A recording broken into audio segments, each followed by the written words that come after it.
What's up, everyone? Welcome to the podcast, the show dedicated to talking about all the poggers things in life, like music, content creation, and video games. I'm one of your co-hosts, JesseKazam. And there was something I thought of saying like 2 days ago that I forgot. I should have started to think about it an hour ago, and I would have remembered what it was. Yeah. Pretend like I said something really quippy and sardonic. I love the thought of you throughout the week being like, "Oh, that's great podcast intro." I mean, I used to have a notepad, like notes where it was like things. Yes, bro. Yes. I love that. Yeah. And now it's just as a single bullet point that says D's nuts, and the bullet point is crossed out. Classic. Yeah. Absolute classic. Well, what's up, man? How you doing?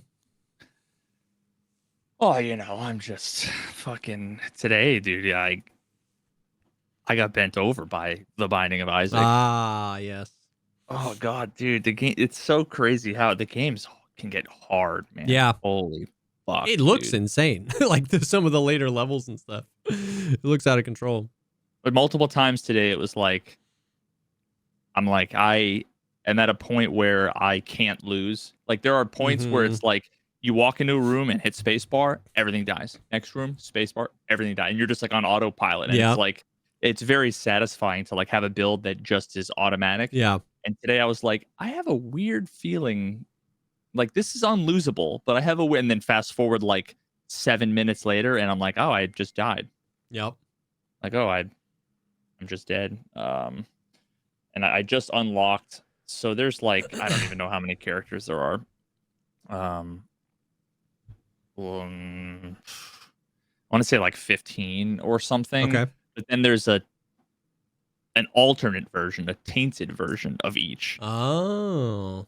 That I just unlocked the first one, and it like they introduce mechanics that like totally flip that character kind of on its head. So like the main character that you play with, Isaac. Yeah. Normally, after you get a few unlocks, he starts off with an item called the D6, just like, the dice. Yep. And that allows him to, every like 6 rooms, basically, he can re-roll the item. That's if there's an item on an item pedestal. Gotcha. So it gives you like a second chance. Yep. To maybe get something good if it's not good. So that has its own strategy around like saving your re-rolls when you use them. Yeah. And that's like kind of the staple thing. So I just unlocked by beating like 5 other bosses in like this alternate path that I didn't even know existed. Unlocked Tainted Isaac, and that character is really interesting because it's like the like essence of it is still there, but it's totally different. So you start off without any items, but every item pedestal, it switches between 2 different items. Okay. So you get a choice between 2. But you can only have 8 items. Okay. Whereas when you're playing every other character, you could have like 70. Yeah. So the interesting thing is that like you're always trying to keep like the best 8. Whereas like if you're playing with Isaac, you probably end up with like 20 trash garbage things you don't care about. Yep. 20 things that are, really good, and then like 3 things that are like amazing. Yep. In this case, it's like 8 of the best things you can, and it allows you to switch things out that you normally wouldn't. So it's like totally, like literally, it's a completely different way of playing the game, especially for each one of the. So like the way that the game works is there's like a post-it note associated with each character. Yeah. And there's little marks on the note that signify what you've completed. Okay. And, there's like, I don't know, I'm just guessing. There's like 10 marks, and each one of them basically signifies that you kill different bosses. Okay. And each one of those things requires kind of a different strategy. So like normally it's like, all right, I'm going to play with Isaac today, and I'm going to try to do boss rush. So like the way the boss rush works is when you get to the one of the earlier main bosses, when you kill mom's Mom's foot. Yeah. Yeah, it's like the first main boss. Okay. If you do that under 20 minutes, an alternate door opens up that basically you walk in, it's a massive room with 4 item pedestals, and you choose one. And as soon as you choose one, the door shuts and you fight every boss in the game in a row. So it's like there's like 18 of them. Well, not like major bosses, but like all of the like floor level bosses, and you fight them like 2 at a time, 2v1 basically. So that's like you got to be fast if you want to get there, and you also have to be like really powerful. And then there's a bunch of different branching paths where you can go one way, you can go another way.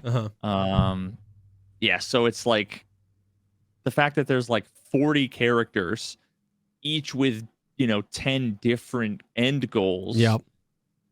And when you do a lot of those different end goals, like you beat boss A with character B. Yep.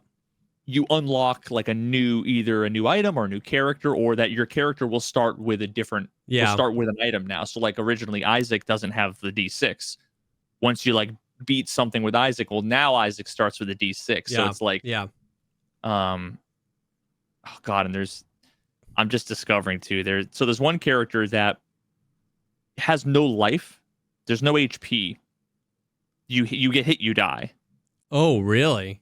Yeah, it's called the Lost. It's basically you're just like a little flying like soul of the dead baby, basically, and you just can't get hit. So like you need to early look for items. There are a couple items that make it so that like there's something called Holy Mantle, that once in every room it like negates the first damage. Gotcha. So that gives you like a little bit of protection. So a lot of times people will literally hold R, restart the game, walk into the item room. If it's Holy Mantle, grab it. Otherwise, hit R, and they'll just restart again. And there's like 600 items in the game, so they just do that over and over again.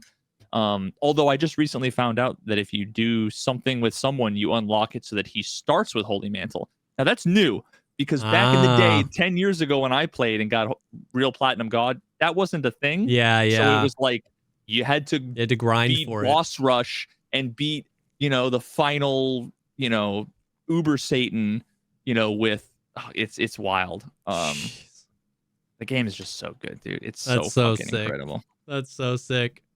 It's just got infinite replayability. Yep. That's probably the one of the candidates for if I was like locked in a room or stuck on a desert island for the rest of my life, and all I had was a PC with one game to play. It's like a pretty good toss up between Factorio and The Binding of Isaac. Yeah. Because the replayability, I mean, it's like every single run is different, and that's kind of the point of like roguelikes, right? I mean, that's like, I feel like that's what makes a good roguelite is not only can you find it not only can you find it engaging to do the same thing over and over again, like grinding out the characters, but ones that also change the formula a little bit. We talked about a lot about that with Factorio, how like you understand the game on the first planet, then you go to this planet, and now you have to like take everything you know about the game and adjust it. You're doing the same things largely, but now you're like completely reorienting your priorities, and then you do that again. And I feel like that's often roguelites. I feel like in order to have a ton of replayability, you have to do that as well, which is kind of what you're saying with the Tainted Person, where like, okay, I know all the mechanics of the game and I know how I normally play Isaac. Now I have to kind of play it a completely different way. My priorities shift, my strategies shift. I'm doing the same thing, but just because of that, now that unlocks unlimited more runs with that version of the character that could go any one of a million different ways, and it just like branches into like an infinite number of possibilities. And the cool thing with Tainted Isaac is that it opens up. So there are like crazy synergies that like, I remember when I was first playing the game, I'm like, if I have this item, if I take this item, I'm like, there's no way they could work together. Yeah. Like there's an item called, it's called Epic Fetus. And literally you press the like shoot tears button, and all you see is a target, and you can move the target, and after about 2 seconds a missile comes down, and it's an airstrike. So it's this massive explosion. Okay. So if you have like a modifier on your tiers that make them look like scythes, it's like, how is that going to work? So that like that particular thing doesn't really have a synergy so much. Then I think it still looks like a rocket, but you get like a damage multiplier. But then there's one that's called technology. That's like there's technology 1.5, technology 2.0, tech X, but it's like basically like this eye monocle thing, and it's like like shoots a really thin like laser, like lightning laser thing.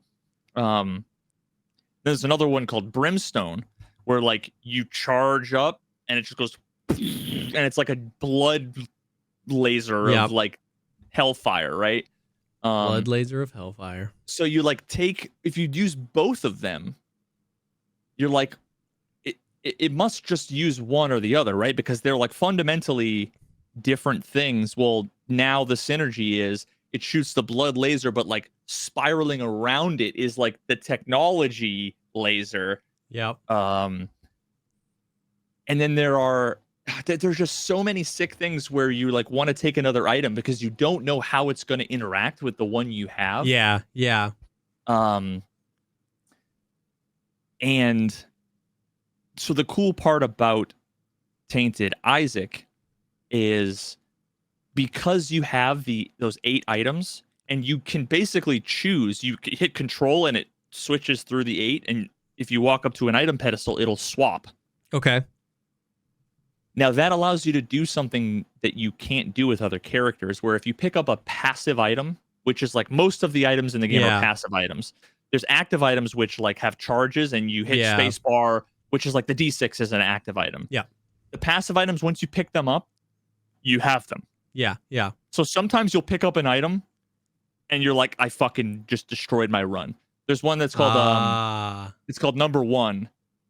And it's literally, instead of tiers, they're little yellow pea things. And it comes out really fast, but really short. Like, it doesn't have a far... So it's like... And there's another one called Soy Milk, which it kind of does the same thing. It's like a machine gun of, like, these tiny little tiers. Each one of them does much less damage. Yeah. But, you know... So sometimes you'll, like, pick up an item and you're like, oh, the run's just dead. Because the passive items you can't replace. You can't replace, except... with Tainted Isaac. Gotcha. Because you always have the chance to like swap. Yeah. So normally, like if they're like 2 different books, you can swap between the 2 of them if there's 2 different pedestals. But like if you picked up a thing that, you know, gave you some passive thing, you can't swap it out. Yeah. But this allows you to. So it allows you to be able to experiment with all kinds of different things that you wouldn't normally, because there's so many items that honestly I just like have never taken because I just assume they're bad. And I don't know if my assumption was wrong from back in the day, because like I said, I played this, you know, 10 plus years ago. Or if I'm sure there's a combination of like my assumptions about these items being bad was wrong, but also I think they've done a lot of balancing, a lot of buffing. Changes, I mean, 10 years of development for sure. Yeah, so it's so good. Dude, that's so sick. That's awesome. Love it. Yep. Love it. So have you heard about all the drama everywhere, all over the internet? I mean, for all the things. Oh, okay. I did see something. Not really, because I try to stay off Twitter. But I saw something. I don't know what's real anymore. I saw something about like Elon Musk leaking Asmongold DMs, and so I was like, I saw that and I was like, that can't be a real sentence. Okay, so remember how Elon got the Path like of Exile basically exposed for like not actually really playing PoE too. Like he's played it. Yes. But despite the fact that he goes on Joe Rogan and all over the place and says, or streams on Twitter in front of 1 point something million people, and he says he's like, top whatever in the world, top 10 it's clear. Like, I'm 99.99999 repeating % sure that he maybe accounted for less than 1% of the XP of that character's progression. Yeah. And all the rest of it was probably some guy in like South Korea or something. Yeah. So that whole thing, you know, everybody makes made videos about and then it. reacting to videos, and then So Asmongold reacted to the original video from this guy Quinn. Okay. I think I've seen that video on my YouTube homepage.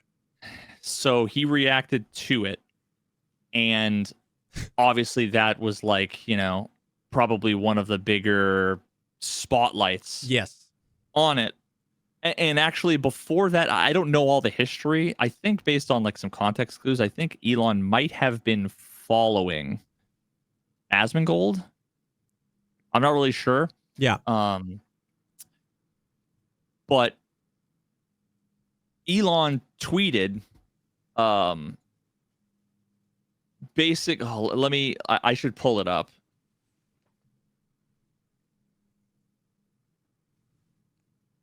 Yeah, okay. So Elon tweeted, Asmon behaves like a maverick independent. Okay. But in reality has to ask his boss for permission before he can do anything. He is not his own man. So this is Elon Musk. That's what I saw, and I was like, this can't be real. Being butthurt about someone reacting to a video, calling him out for the truth that he is not what he claims to be in terms of gaming, okay? And then he leaked as to like the receipts to go along with that tweet. His claim was a DM between him and Asmongold, where Asmongold, we don't get the context before, but he says, I'm going to see if my editors might want to make a second account for it even. And then Elon says, sure, who are these mysterious editors? So then Asmongold responds by saying 2 guys, they basically run the entire YouTube account. Basically, any content I post is edited or uploaded by them, and they just get a cut of the ad rev. It's a super good system, TBH. Almost everyone on YouTube does it. So, and then he said, interesting. So, first of all, the fact that he said, who are these mysterious editors? is great. I have to think that he's picturing like editor-in-chief at like Time Magazine. like someone in charge. Dude, you're of so right. Yeah. And I never thought about editor that way, but that changes. That makes so much more sense. Because, what he said originally was he has to ask his boss for permission to do before he can do anything. He's not his own man. So when he said, I want to see if my editors might want to make us, it's like, you're just asking the peon hirelings that you could have found on Fiverr. Yeah. I'm sure he didn't, but like. No, that is funny.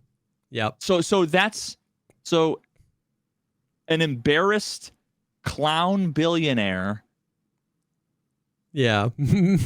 calls out a content creator because he's mad, thinking that he like is some like answers to people. It's just what a clown fiesta. That's hilarious. It's so embarrassing. I almost don't even want to ask this question, but has Elon refuted the claims that he's obviously not the best PoE player in the world? I don't know if or what he said, but he also took Asmongold's checkmark away, which he's done this a number of times in the most recent weeks. Basically, people talk shit about him, and he takes away their checkmarks. The king of free speech. It's the most hypocritical clown. It's so wild. Crazy. Dude, it's so wild. Crazy. I don't even like. And this guy's going to be, in charge of some serious something. Wow. Wow. That's dude. So crazy. So there's that going on. Oh, and then the other thing is this is actually like a callback to, remember I talked about the final experiment with the flat earthers going to Antarctica. Yes.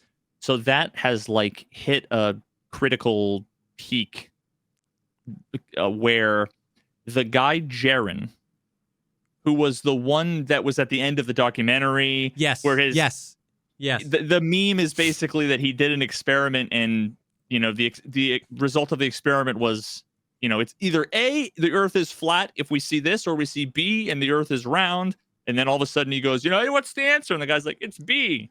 Like, interesting. And then it cuts to the credits, right? So that guy, he's one of the 2 flat earthers that went down to Antarctica to see the 24-hour sun, which there's all kinds of history around that whole thing. We don't need to get into that. But basically, the result was the both of them, and they were like 2 of the biggest flat earther content creators, like have featured heavily in my 8-hour video on the subject. To which they both watched like 15 minutes of it and reacted to it, calling me dishonest, saying that I was a liar, saying all these things, saying that I was hired by one of the other Globers, MC Toon, that because he was featured so much in it. It's only because I watched his was the most entertaining debate. So that's why I had so many clips from it, right? But so all of this shit, and then they come back and they say, like, okay, so we were wrong. The flat earthers were wrong. The sun was up for 24 hours. It didn't set. When you look at the flat earth map, it doesn't make sense. And basically every flat earth content creator was like, you're a fucking NASA shill. You were never really a flat earther. We never believed you. You've always, like, completely rewriting history, completely throws them under the bus. It's just a complete clown fiesta. Classic. So Jaren basically, all of the shit that he's gotten, because every day, every flat earther comes out with 27 TikToks and 2 YouTube videos. All about how we proved the CGI in the green screen, and this was done in Amazon CGI studios and blah, blah, blah. And so that's what it took, right? Was for a guy who thinks everything is a conspiracy and calls everything fake and says everyone's a liar, to fly in a plane to the fucking frozen desert wasteland of Antarctica with his own eyes, stand out in the freezing cold, look at the sun, and then come back and have everyone say, you were in a studio, you're lying. And then to finally, that's what it takes for him to see. Like, oh, he's like, you flat earthers are all brain dead idiots. I'm not a flat earther anymore. Now, he didn't say he believes the earth is round. He still is like, they're lying to us about this, and then we measured the earth flat and blah, blah, blah, blah, blah. But he also, but that's like, almost pulled not up the point. Now, what the point is, he's seeing the emptiness, the hollowness of any semblance of a point. You know what I mean? It's like, if I can go and see something with my own eyes, sent as a bastion, as a representative of that community, come back with my findings and be immediately rejected and outcast by the entire community, calling me the very thing I called these people. It's like, you don't even necessarily have to change the core belief to just have like a huge tectonic shift in your brain and how you perceive the world, having that, spear, you were leading turned on you. And it's just like, oh no,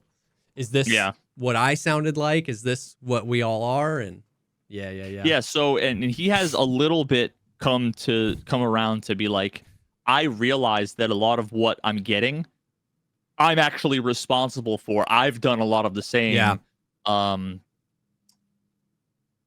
There's still a lot of stupid shit he says, still a lot of things I disagree with. He still doesn't think we went to the moon and all this other shit. But there's a critical turning point that he's hit where it's so funny. I'm so tempted. I'm not going to. And I know people are going to say, oh my God, please. I'm not going to do like a follow-up video. Okay. So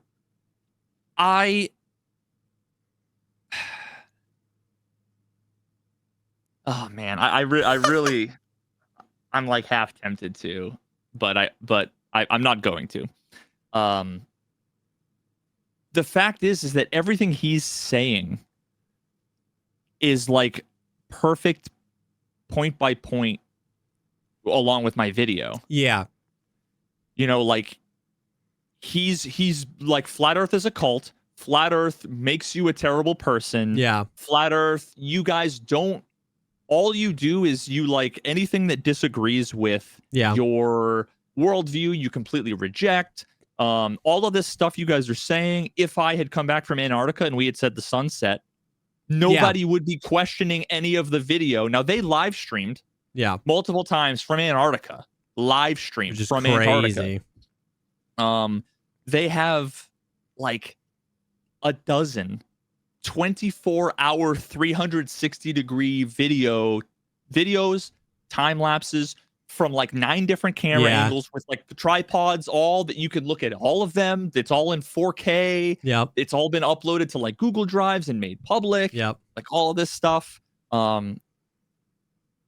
And he's now seeing every little, there's no footprints here. Oh, you can't see their breath here. It's supposed to be cold. Why can't you see their breath? Why can't you hear the crunching of the snow under their feet? It's the most crazy, nonsensical, grasping at every possible straw. So all the way to one of the bigger flat earth guys who's a pastor, this guy Dean Odell, is straight up saying he went, but what he saw was Satan.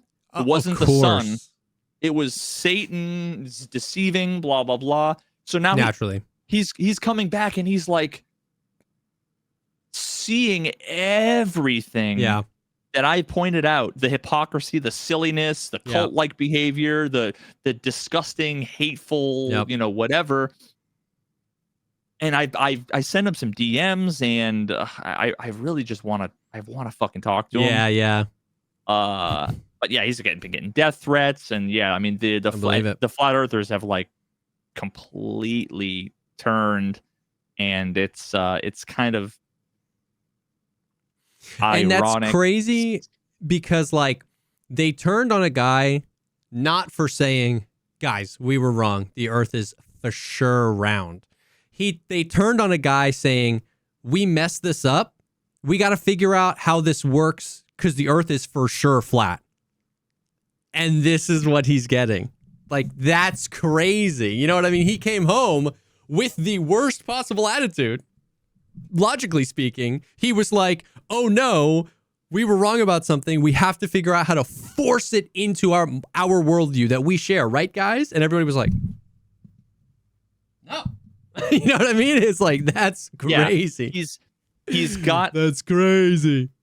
He comes back and he's like, we were wrong about this. So what we need to do is go back to the drawing board. We need to figure out how we can make this work, because the AE map, right? That when you look at the flat Earth map, that's like the UN logo, like that kind of shape. He's like, it can't work. Yeah. Because, if you're all the way on the outer ring in Antarctica, right, and the sun is circling you, how is it that like people in Australia see the sun do this, whereas people over in here see the sun do this? The stars rotate in the opposite direction in the southern hemisphere. There's just like, if you try to make sense of it on a flat map, none of that works. And surprisingly enough, he recently did a live stream. It was yesterday or a couple days ago or whatever. I was just watching it. It's like 6 hours long. And one of the last things I saw him do was he pulled up like a website that has a model of basically the solar system. And you can drag a slider for any day and time, and it'll move the sun or whatever. And he's like, everything makes sense. What everyone sees everywhere. He's like, I'm not saying the earth is I'm not saying it's a ball floating out in space, with water stuck to it. I'm not saying that, but surprisingly enough, he's like, we don't have a model. We don't have a map. We need to go back to square one. I'm not saying the earth is round. I'm just saying if the earth was round, it would answer every question we've ever had perfectly, all together without any inconsistencies at all. I'm not saying it's round, though. Crazy. The unfortunate thing, though, is that like the reason why he's still convinced a massive portion of that is because he's like, but we've caught them faking so many things. Yeah. And it's like, what I know it's not going to go anywhere, but what I want to do, I would love to walk through the steps, because when you walk through the logical steps with people, that you see exactly the moment where the gears go yeah line to a halt and they get stuck in their worldview, where it's like, so when you see a video of you walking along the snow in Antarctica, right?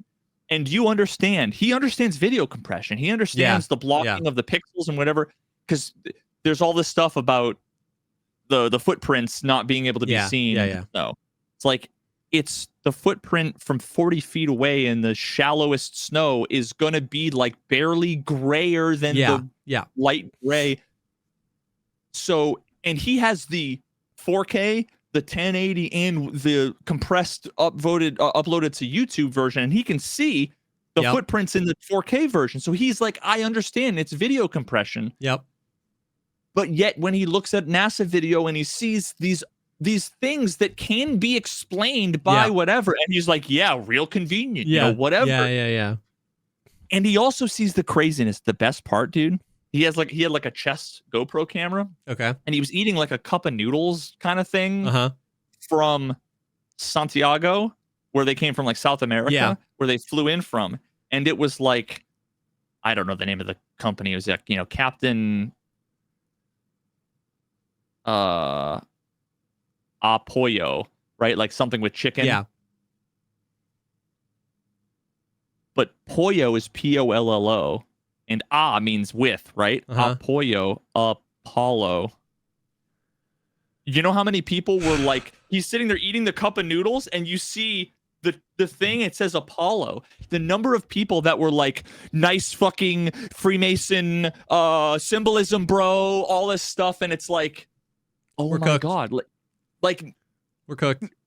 But see, even that is actually, it's like way more of a coincidence, a funny coincidence, than any of the things they point out. Yeah. Why is it when you add in the degrees of this multiplied by this and then plus the ASCII version of this, you get 665, but then plus 1 is 666. You know, yeah.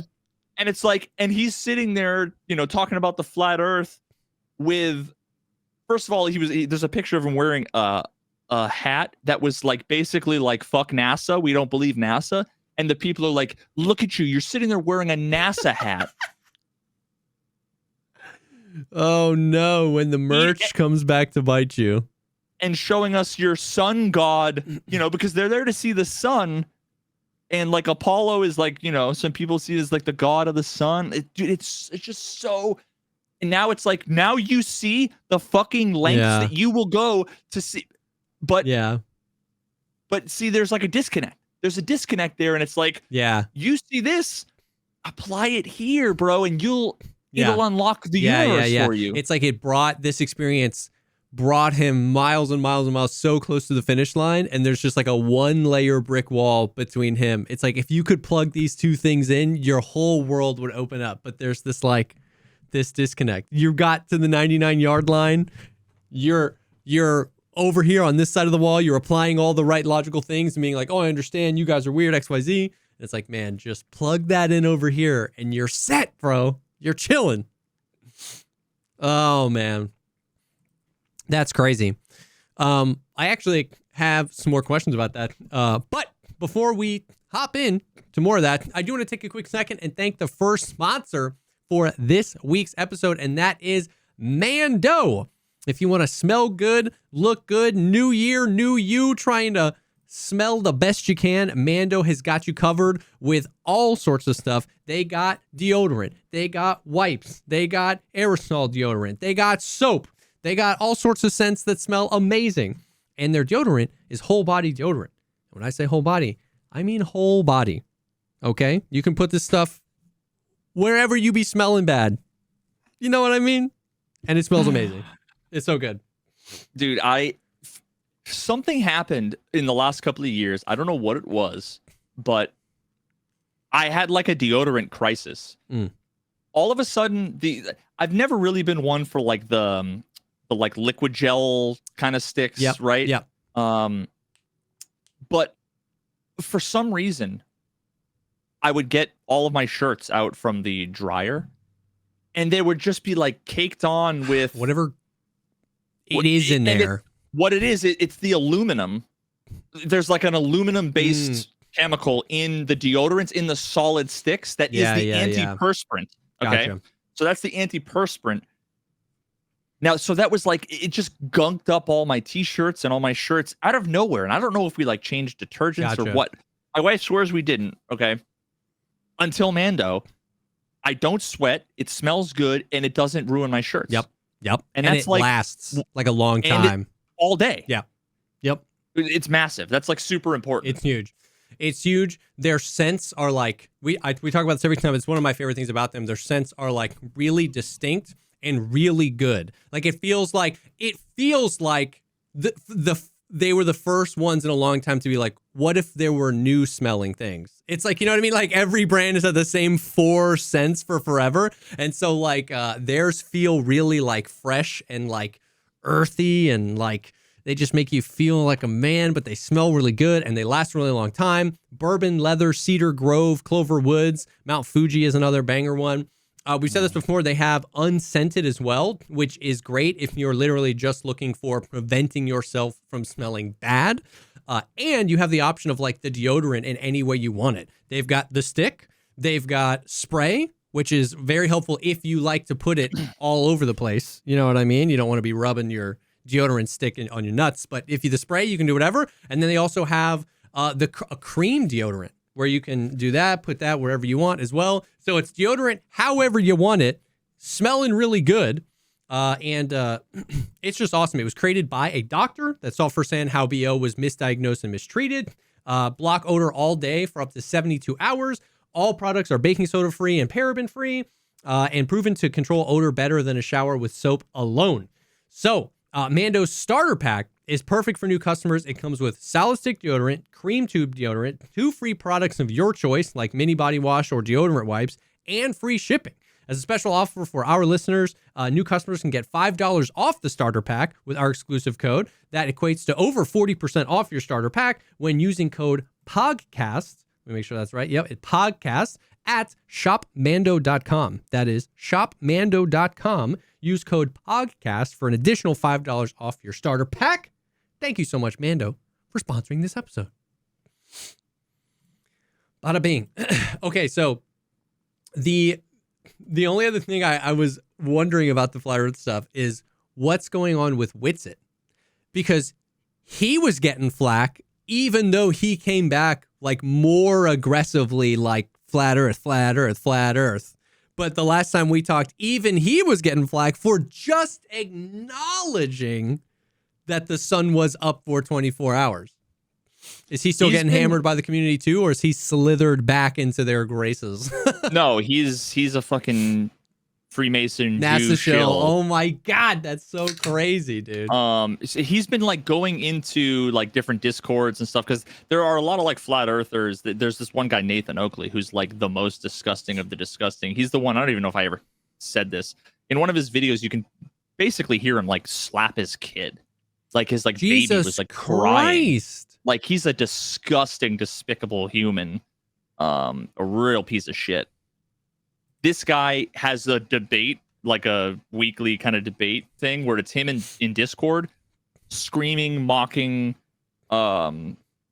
everyone, and they'll start talking, and he'll just, because he's like the server admin, they'll be like, and he'll mute them, and then he'll just talk over them, and then he'll unmute them, and they'll say 2 words, he'll mute them, and then it's like the most toxic shit. He's just a piece of shit. For some reason, like Witsit and him are like buddies or whatever, or like they're not buddies, but like for some reason Witsit, like I don't know if he witnessed Witsit murder someone and like forever has to like blackmail him. I don't know why Witsit seems to like ride this guy's jock so hard. But he's been like showing up multiple times because they've all just been like mocking him, talking shit, all this stuff, and he's like, trying to defend himself and like debate these guys. Yeah. And they're treating him exactly like he and everyone like else have been treating every globe earther. Yeah, it's a complete and utter disaster. I mean, that makes me happy to some extent. You know what I mean? Yeah. No, I feel bad. I actually feel bad for Jaren. Yeah. Because he's on this very specific subject, and it's widening. He's shown super intellectual honesty and like courage. Yeah. Because like he's losing subscribers, people are sending him death threats. For sure. And he's just like, you guys are fucking clowns. I don't want to be associated with you anymore. Exactly. But yeah, Witsit is the same old bullshit. I don't even know these guys, but I feel empathy for Jaren as well, because that is the line, right? It's like, you know, as someone, you know, we talked a lot on the podcast about my history. It starts small. Like for an entire worldview to collapse and be rebuilt, it doesn't happen overnight. So like you said, as someone who's on the other side, looking for intellectual honesty, and then you stoke that. You as Veritas don't have to be like, yes, Jaren, dude, you're one of us now. Like everything you say, like you said, he still believes some ding dong stuff that's wrong. But stoking the fire of intellectual honesty widens it. You know what I mean? And so that's the difference. It's like if Witsit comes back and he's just trying so bad to be like, no, guys, come on, take me back. The sun wasn't up. And then you have one guy that's like, no, like, I really want to figure out how this works. And I think I was wrong about this, but maybe not everything. And then he's getting dogpiled. It's like, I can totally see that. There's empathy for the guy who's trying. Even if it's only in a small part of the whole picture for now, there's at least empathy for that guy for trying. Yeah, but poor Witsit in his 160 IQ, he can't figure out how to make this all work. Yeah. Yep. That's funny, man. That's funny. Yeah. Well, let's see. I mean, in my world, playing a lot of Escape from Tarkov, and I hear things are going well in Tarkov. Things are going really well. No, man, it's funny. I don't even know, man. Like, let's see. Has there been anything noteworthy? So today we got the patch that they moved the throat hitbox to the thorax as opposed to the head. Like when you get shot in the throat, it takes HP from your thorax as opposed to your head, which is good. But like it's hard because it's like if you die 100 times in a day, some like a non-zero amount of them are those things, but it's like, I don't know. There's like, I feel like there's a verbiage for this, but it's hard to notice when something's not happening. It's much harder to notice when something's not happening than it is when something's happening. Because like when you die, if I die to desync, I'm mad that there's desync. If in another dimension, I would have died to a throat shot in that fight before I died to desync, I would have been mad that the throat hitbox is in the game. So it's like, I definitely didn't die head throat a lot today, but it didn't feel like, you know what I mean? It's not like that one change is going to be the savior of Tarkov. It's so much harder to notice when something's not happening than when it is happening. But I will say that, like, just putting the feelers out there, like Velian was messaging me and he was like, yo, it feels better. Like, I haven't gotten that. If you do get shot in the throat, a lot of the armors have soft armor that cover the throat. And then even if you don't, it's not going to take away the full 85 HP. So that's definitely a good change in my opinion. But, I was asked about it a lot and it's like, I don't know. Yeah, it's like, it's a good change. I'm glad they did it for sure. But, I saw someone tweet, I don't remember who it was, when I was just scrolling through, where they were like, it was like W patch Battlestate games or whatever, and it was the like kill screen where it said head throat. Yep. Yep. Yeah. My first raid of the day was a scav raid, and I got one tapped in the throat. And I don't care enough to like do science. I'm wondering if they only made that change for PMCs as opposed to scavs, because we already know scavs have like separate health pools because some scavs have like more head HP, and then some scavs already have even more HP, and then you have the raider HP and the rogue HP. And so I wonder if they genuinely only adjusted the PMC pools, because like very first raid of the day was a scav raid, and I got one tapped head throat.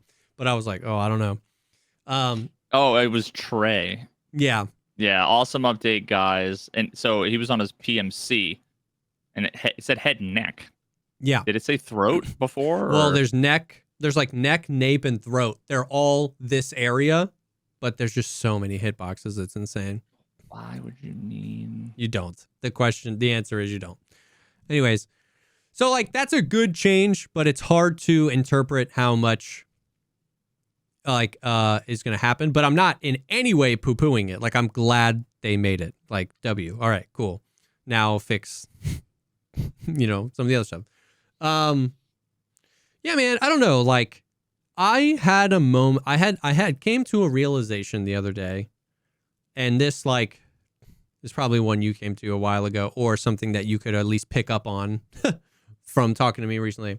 It's like I came to the realization that it was like, or at least put words to the realization that one of my least favorite parts about playing Escape from Tarkov is talking about Escape from Tarkov. Like, I'm at a point where me in my own little vacuum, I can like just not care anymore. I don't care about Kappa. I don't care about grinding. They're not going to fix stuff. I'm just going to like, when something happens, I'm going to get frustrated and then I can let it go. But I've invited, and this is my fault, by the way. Like I almost tweeted this whole thing, but then I was like, tweeting is cringe. So I didn't, I know that I invited it, right? Like I have a podcast where we have 260 episodes where we talk about Tarkov.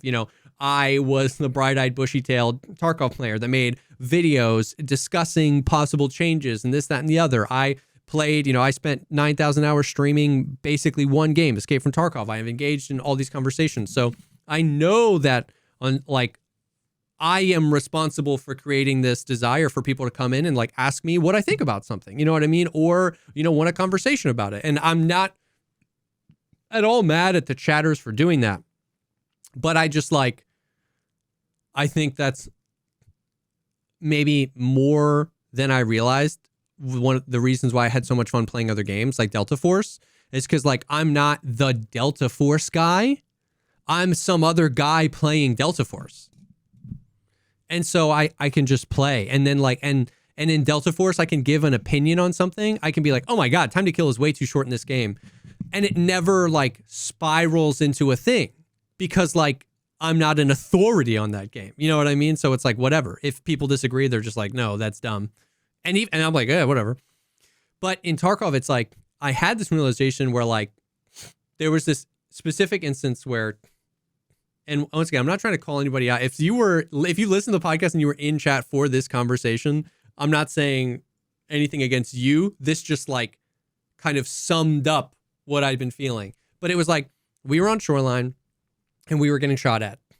And there were no sounds of gunfire.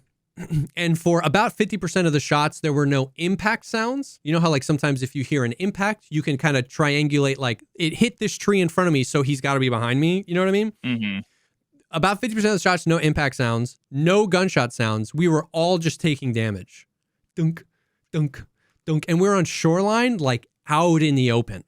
So it's me, Valiant, and Hammond. We're panicking, trying to figure out where we're getting shot from. We'd get behind hard cover or rock, and then we'd take damage. And then we'd be well, it has to be from weather, because he can see that way. So then we'd get behind another rock, and we would take damage.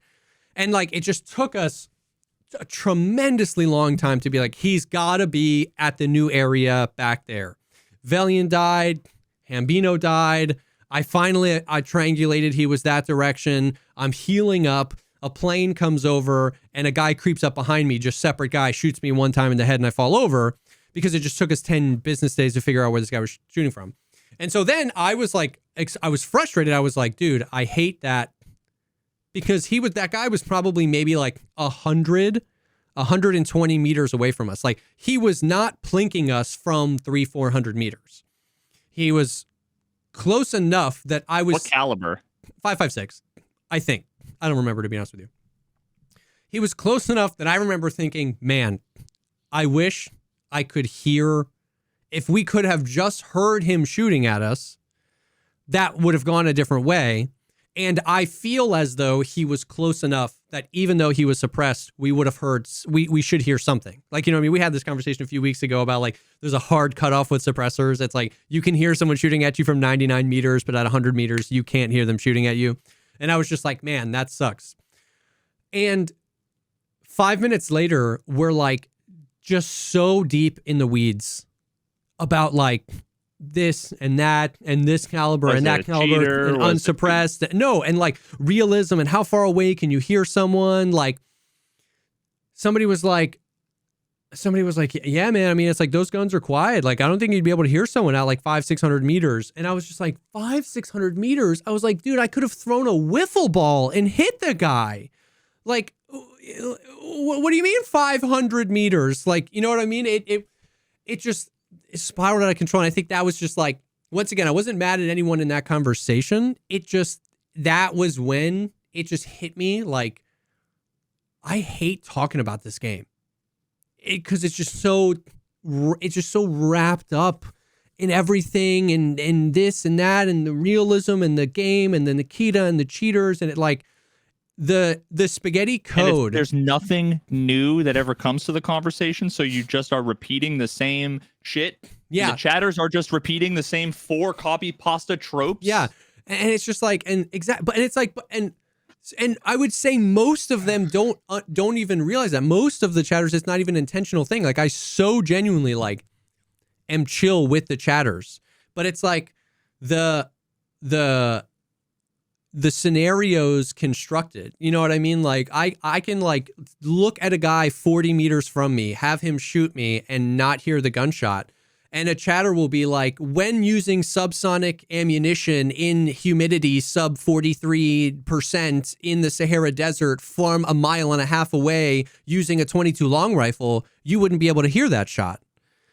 And I'm just like, where did you get literally all of that information? Like, you know what I mean? Like, what are we talking about? So I have a Reddit link for you. And so it was just like, the spaghetti code has seeped into spaghetti conversation where like any singular criticism levied against the game always results in a conversation about cheating, realism, BSG sucks, they're awful, Unity, bad audio. Like, yeah, they're anti-cheats, fake. Yeah, like any thing that I'm frustrated about slides into somebody will interpret what just happened as that wasn't an audio bug, that was a cheater. Somebody will interpret what happened was that was supposed to happen, that's realism. Somebody will interpret what just happened as, well, it wasn't a cheater and it wasn't realism, that's just a bug in the game and BSG sucks, they're shills, they won't do it, whatever. And so it's like there are 47 explanations for what just happened. My frustration was so surface level. All I'm trying to say is like, it sucks to die like that. I wish I could hear that guy's shots. And we slide, you know what I mean? I look at the screen to gear up and then I look back at the screen and before we know it, we're like so deep, you know what I mean? And so it's an interesting phenomenon. Once again, I totally understand how we got there. I understand why those conversations happen in my chat. I understand why people ask me the same things about the throat hitbox or the flea market or the economy. Like the amount of times I've tried to like tiptoe around saying, I don't give a shit about the found and raid hideout or the flea market being gone. But I'm trying to say it kindly because once again, I understand people want my opinion on it. They're like, dude, what do you think about the economy this wipe? I haven't played in a few wipes. And it's like, man.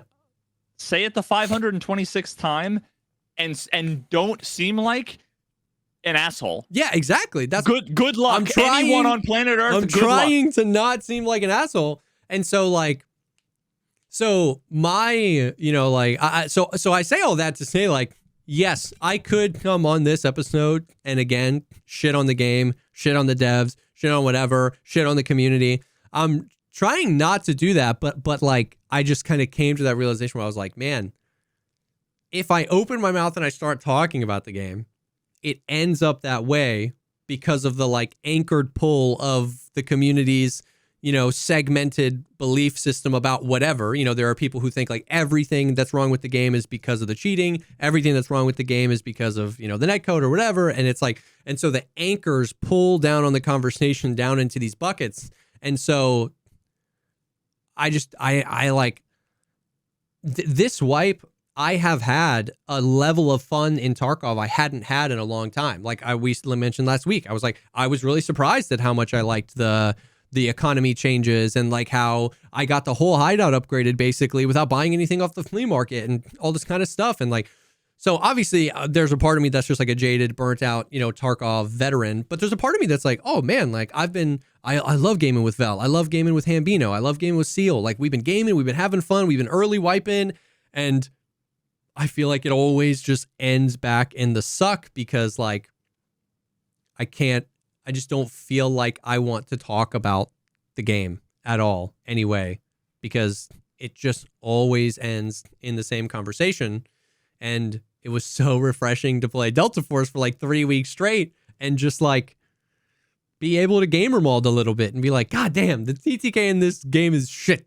I wish it wasn't like that. And then hop into another one and have fun because it didn't spur on a doctorate thesis level conversation about physics and the curvature of the earth and how that would play into how far away I would hear somebody. Like, I'm like, oh my God. Yeah. Remember a few episodes back, I had a rant about why I don't play Tarkov. Mm-hmm.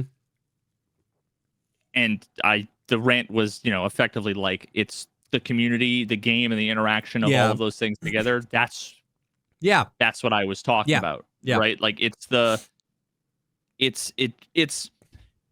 imagine it's analogy, Veritas analogy time. Imagine if you were a professional baseball player. Okay. Mm-hmm. And first of all, the umpire was blind in one eye and corrupt. He'd been paid off. Okay.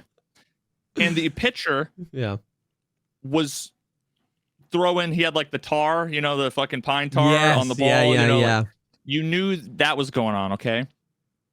And you just kept striking out. So you strike out and you go and you're walking back, to the fucking dugout. You're pissed off that you didn't hit the ball, but also that the game is rigged and also that guy's cheating and also this is really frustrating. And then the reporter in the news camera walks up to you and goes, hey, talk to us about that last blah, blah, blah, blah, blah.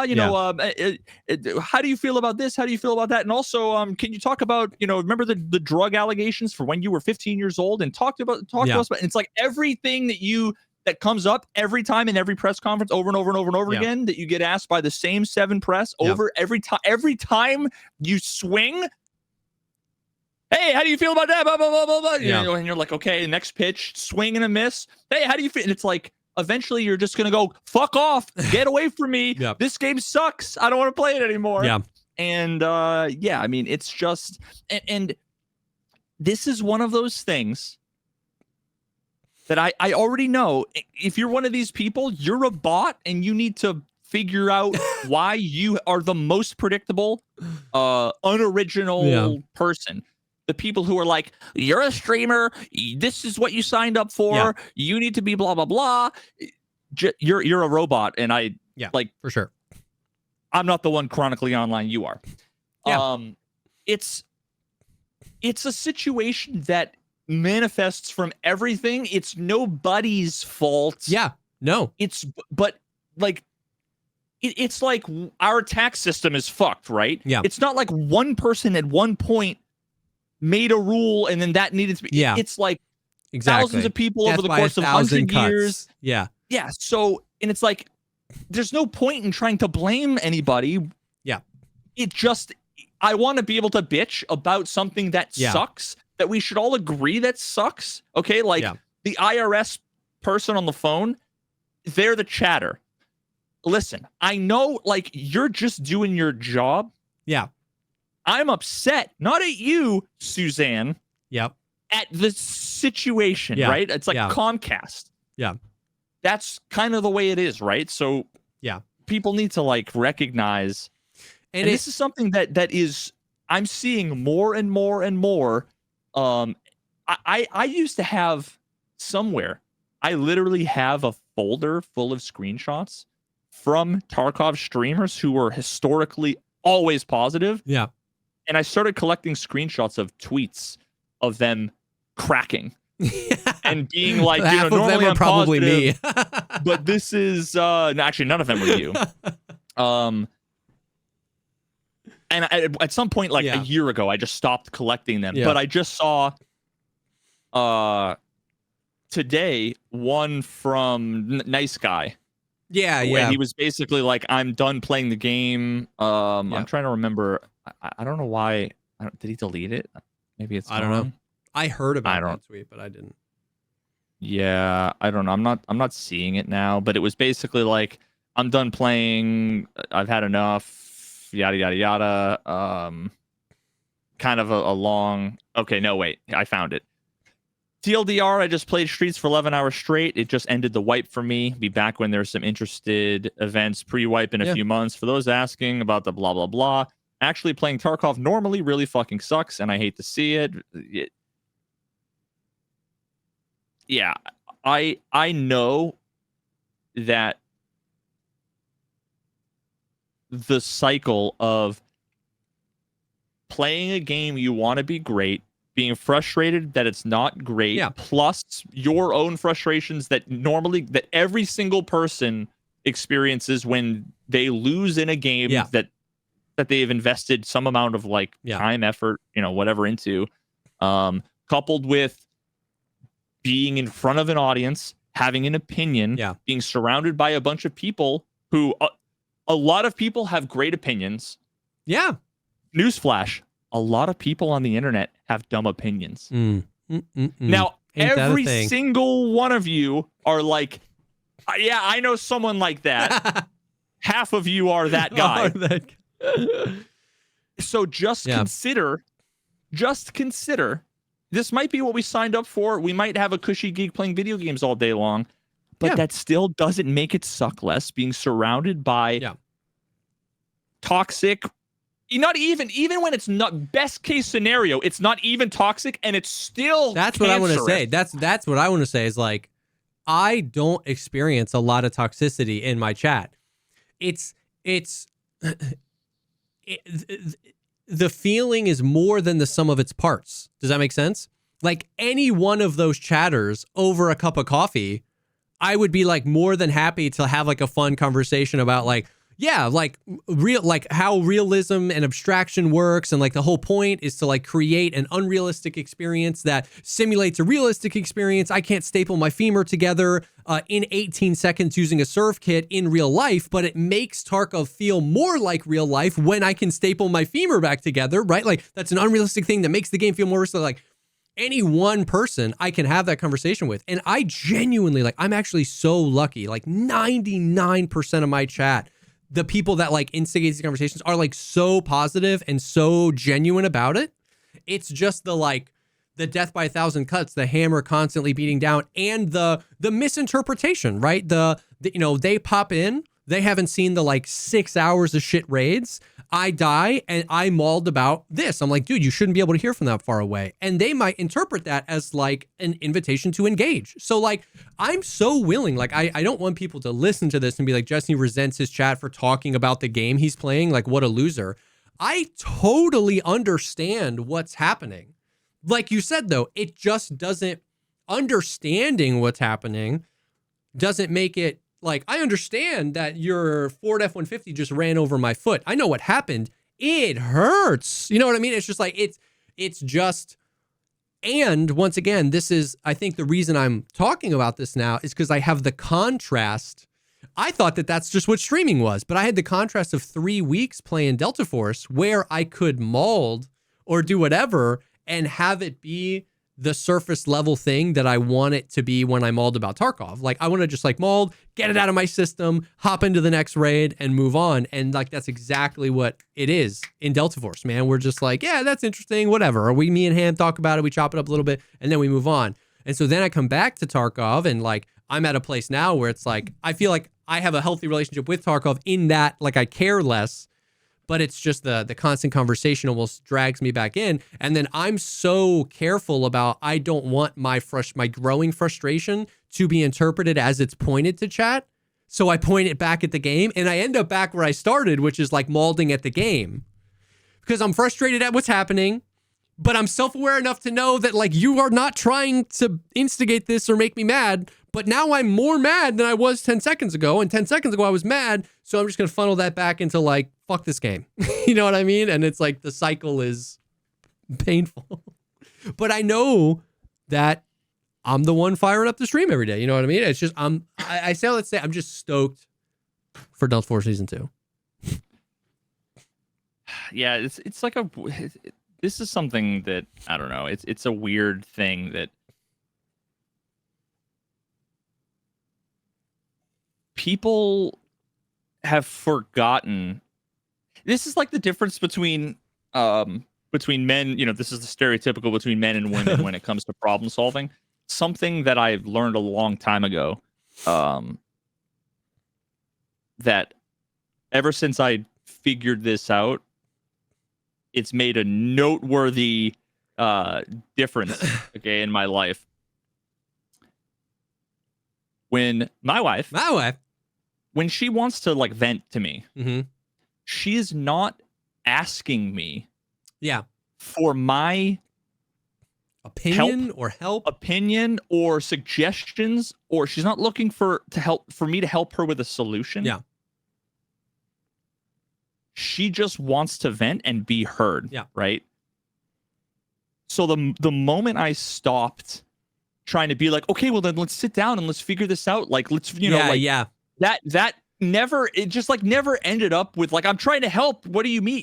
Yep. The moment I switched over, years ago to being like, damn, babe, that sucks. That sucks.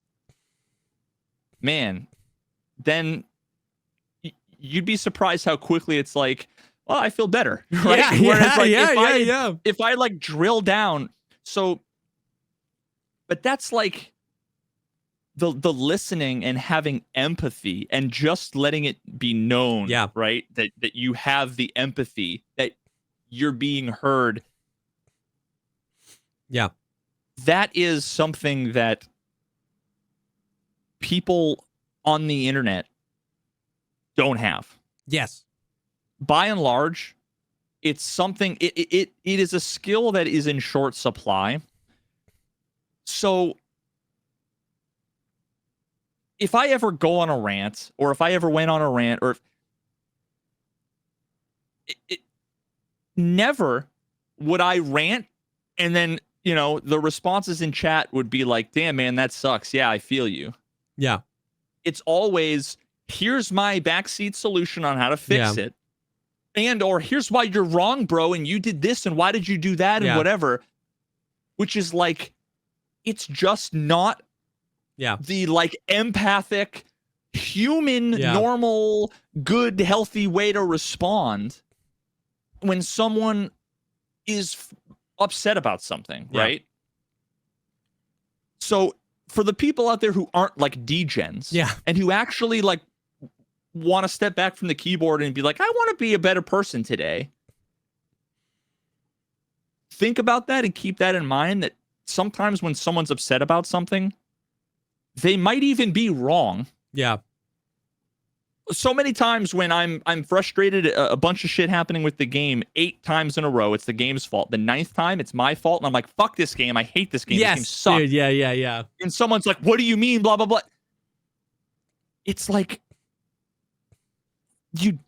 we don't need, we're not looking for, I'm not looking for somebody's head on a stake. I just want to vent, right? So the interesting thing is that, like, you're a human being. If you are going to vent about something, you should be able to just get that off your chest, right? Yeah. And like, I want more, I don't expect this to happen because we're monkeys. but the more people that like have this in their head, that there can be a problem, and the fact that you exist in a problem. Yeah. I don't need to say the fact that you don't have a solution is the problem. You need to get out of the situation or what. Sometimes it's just like, yeah, man, that sucks. And that's I think a common thing. Yeah. When it comes to like any kind of content creation. Yeah. In that, like, this situation, it just kind of sucks. Yeah. In many cases, and it's no one's fault, and there's nobody to blame. Yeah. But it needs to be talked about and needs to be discussed, or people need to be mindful of it. Yep. It's kind of similar to, and I want to say, as I say this, I'm saying this not because I want to blame anyone, not because I want a solution, not because I think there is a solution, but it's just I feel this. Yeah. And it's worth talking about. Yeah. Because maybe you care about another person, me. Maybe you care about how I think and how I feel. Maybe you do. If you don't, I don't know why you're here. Okay. But maybe you care. And if you care, then what I'm about to say might be insightful in some way. And I'm not asking for anyone to do anything. Yeah. But there have been periods where I've suffered from depression. Mm-hmm. And it's been a recent thing. I never was depressed my entire life. Yeah. It's been a thing that's been on and off for a few years, mostly since I started content creation. Now, when you're trying, be extremely fortunate that you can just sit and play video games and, whatever, all of these things. But there's plenty of reasons that don't need to be discussed about why I have been depressed on and off. Yeah. Now imagine you want to hammer through this. You want to stick. People want you to make content. They want to be able to hang out in your stream. They want you to have a good time. So imagine you're depressed. You go to therapy. You have medication, all that stuff, right? And every 6 minutes, someone comes in and goes, "Hey, how are you doing, man? Are you having a great day? I hope you're having a great day." It's like it's the nicest, friendliest thing, and it's a dagger in the heart, bro. Every fucking 3 minutes, 70 hours a week, right? That's a situation where it's like no one's fault. Yeah. But it is a thing that is real, that a human feels, that maybe you want to know about. Yeah. And sometimes people want to talk about those kinds of things without being like, "Well, bro, maybe you need to do this. Maybe you need to do that. Maybe you should find a new job, man. Maybe." Yeah, you should be able to say that without overtly implying that guy's such a dick for wishing me a good day. Like, there's conversation to be had in the in-between, and every sentence isn't an implication that the converse is true. Like me saying, like, I'm having a hard day and it's hard when so many people ask me how I'm doing, is not saying, fuck these people for asking me how I'm doing. You know what I mean? It's like there's, and it goes from there. And like you said, basically you kind of walked from here back to here, and I'm just tying it back to here. Like, you can tie that all the way to like, God, this game is so stupid. That's like not me saying you're stupid if you love the game or like you're whatever. It's like, it's just sometimes shit comes out. And it's interesting too, because like a couple of things I thought when you were saying that. One is, it's funny, is sometimes I feel like the can gets kicked down the road, where like maybe the chatter has been on Twitter too much and seen some like genuinely stupid brain dead takes. You know what I mean? And they're frustrated and they can't converse because like they respond to a tweet and they just get dogpiled with some stupid stuff. And so then they come in and they hear me say something, and then that cracks for them, where they're like, oh my God. Oh, I remember this happened once, actually. Me and Valiant died in a raid, and I didn't think we were getting stream sniped at all. But like, it was one of those situations where like one could have been suspicious of that. I don't think we were, but I think Valiant was frustrated enough with Tarkov where he kind of like took that 10% suspicion and was like, God, dude, I hate it. Like, I'm sure that guy was stream sniping. And I blew it off because I wasn't going to be like, Valiant, I don't think. I was just like, whatever. Some dude wrote like a paragraph. He broke. He broke. He was like, I can't take it anymore. Every streamer, every time they die, it's always stream sniping. You're all a bunch of the lowest members of society. I can't take this anymore. Dude had followed me for like 2 years, unsubbed, unfollowed, blocked me. And I was like, okay, that like something was going on, right? Like I didn't even say we were getting stream sniped. It just, he unraveled before our very eyes because something happened. And so like oftentimes that is what happens too, where like people see all these toxic opinions and they can't really talk about it. And then maybe they pop by the stream and I'm like, this game is stupid. And they're like, it's not. And then they feel like they have to type and it's like, oh man, like maybe you didn't interpret that as like, I don't really mean that. It's like, so sometimes I feel even empathy for the chatter, like they're kicking it down the road, just like sometimes I'm trying to stay positive and I'm kicking the can down the road. Then maybe I blow up and mauled because I was trying to stay positive or whatever. It's like, there's all these things. And then the other thing I was thinking is like, when you were talking about people just need to be able to like vent, is I think a big part of this is the internet, at large, right, en masse, doesn't know like a proper vent. Like some people vent. Some people, the way they vent at Tarkov is like, this game is shit. Every developer that works there should be fired. Their children should be taken from them and put in foster homes. They're so stupid. I would never sit down with them. I hate them. I hate them. I hate their game. I hate the product that they work on. All of their assets should be seized. Whereas my vent is like, this game is so ass. Those are different things. A lot of the internet vent crossing a line. They express a frustrating feeling and name somebody who has to pay for it. Mm-hmm. And I feel like that's a different thing. That's crossed a line where like people then feel like they need to be able to hop in and be like, what are you like? You need to chill. This is just a video game, dude. Nobody's freaking kids should get taken away. Blah, blah, blah, blah, blah. They hear that all day. They might not interpret the difference between my vent where like, I'm not trying to point it at anyone.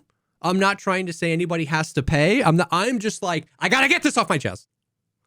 But then people interpret that as the bad way of venting and then come at me as if I crossed the line. You know what I mean? And I feel like that is an aspect of this is the internet has grown more and more and more, toxic. It's grown more and more like attention based. And so if I can call out another streamer or call out another content creator or call out the developers of this game in my vent, I get more attention. And so that seems to be a better idea for me. And it just kind of spirals.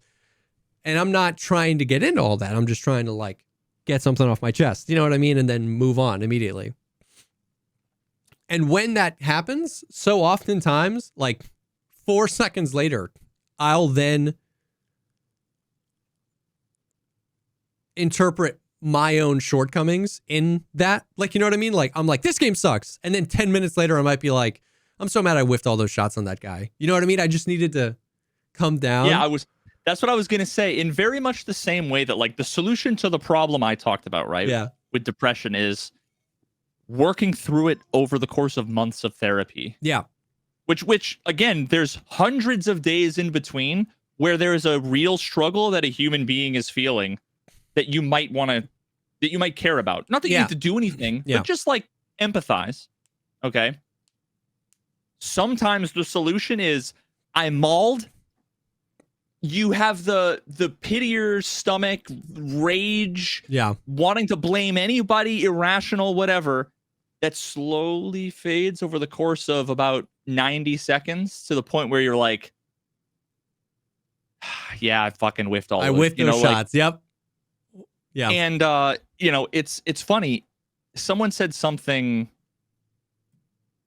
the other day, and I actually thought it was like I literally thought it was like a chat GPT. It was like some Zoomer ass thing, like insulting me, saying I play like going through the tism like of 4 game blah blah blah. Like it read exactly like chat GPT. Yeah.